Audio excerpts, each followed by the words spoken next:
வணக்கம். இன்றைக்கி நம்ம சேனலில் ரொம்ப சுவையான சின்ன வெங்காய காரக்குழம்பு எப்படி செய்கிறதுன்னு தான் நான் காமிக்க போகிறேன். இந்த சுவையான காரக்குழம்பு எப்படி பண்ணுறதுன்னு வாங்க பார்க்கலாம்.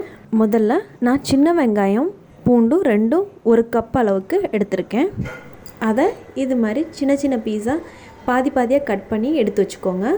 சின்ன வெங்காயமும் பூண்டும் இது மாதிரி பாதியாக கட் பண்ணி எடுத்து வச்சதுக்கப்புறம் தேங்காய் நான் 7-8 பீஸ் எடுத்து வச்சுருக்கேன். இதை நல்லா தண்ணி ஊற்றி நல்லா நைஸாக அரைச்சி எடுத்து வச்சுக்கோங்க. இப்போ நம்ம செய்ய ஆரம்பிக்கலாம். கடாய் சூடு பண்ணிக்கலாம். கடாய் சூடானதும் 2 டேபிள் ஸ்பூன் நல்லெண்ணெய் சேர்த்துக்கோங்க. அதில் 1/2 டீஸ்பூன் அளவுக்கு கடுகு சேர்த்துக்கோங்க. கடுகு நல்லா வெடித்ததும் இந்த பொருள் எல்லாத்தையும் நம்ம சேர்த்துக்கணும். கடலைப்பருப்பு 1 டீஸ்பூன், ஜீரகம் 1/2 டீஸ்பூன், வெந்தயம் 1/2 டீஸ்பூன், உளுத்தம்பருப்பு 1 டீஸ்பூன், சிவப்பு மிளகாய் 2. இது எல்லாத்தையும் கடுகு நல்லா வெடித்ததும் இது எல்லாத்தையும் நம்ம சேர்த்துக்கலாம். இப்போ இது எல்லாத்தையும் சேர்த்ததுக்கப்புறம் நம்ம சின்ன வெங்காயமும் பூண்டும் கட் பண்ணி வச்சுருக்கோம்ல, அதை நம்ம சேர்த்துக்கலாம். பொன்னிறமாக வர முடியும், நல்லா வதக்கிக்கலாம். அதாவது வெங்காயமும் பூண்டும் நல்லா பொன்னிறமாக வர முடியும், வதக்கிக்கோங்க. அடுத்து கொஞ்சமாக கருவேப்பிலையை சேர்த்துக்கலாம்.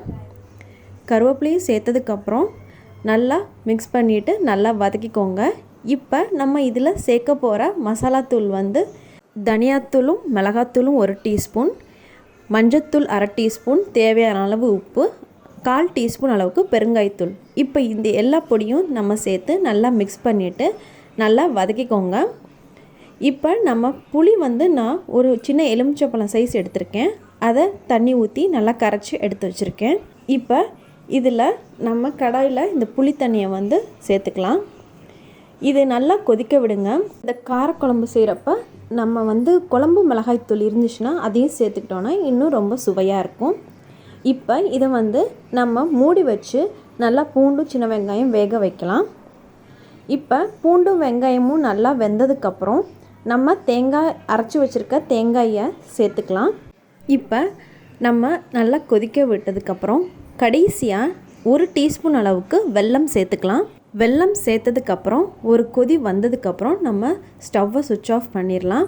இப்போது ரொம்ப சுவையான சுலபமான சின்ன வெங்காய காரக்குழம்பு ரெடி ஆயிடுச்சு.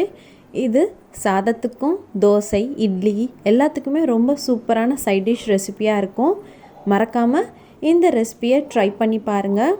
இந்த வீடியோவோட டிஸ்கிரிப்ஷன் பாக்ஸில் நம்ம சேனலில் இருக்க மற்ற குழம்பு ரெசிபீஸோட லிங்க்கை நான் ஷேர் பண்ணுறேன். அதையும் ட்ரை பண்ணி பாருங்கள். இந்த வீடியோவை பார்த்ததுக்கு ரொம்ப நன்றி.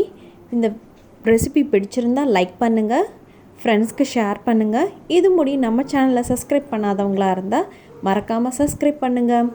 நம்ம சேனலில் வர புது ரெசிபீஸை மிஸ் பண்ணாமல் பார்க்க மறக்காமல் பெல் பட்டனை கிளிக் பண்ணுங்கள். நன்றி.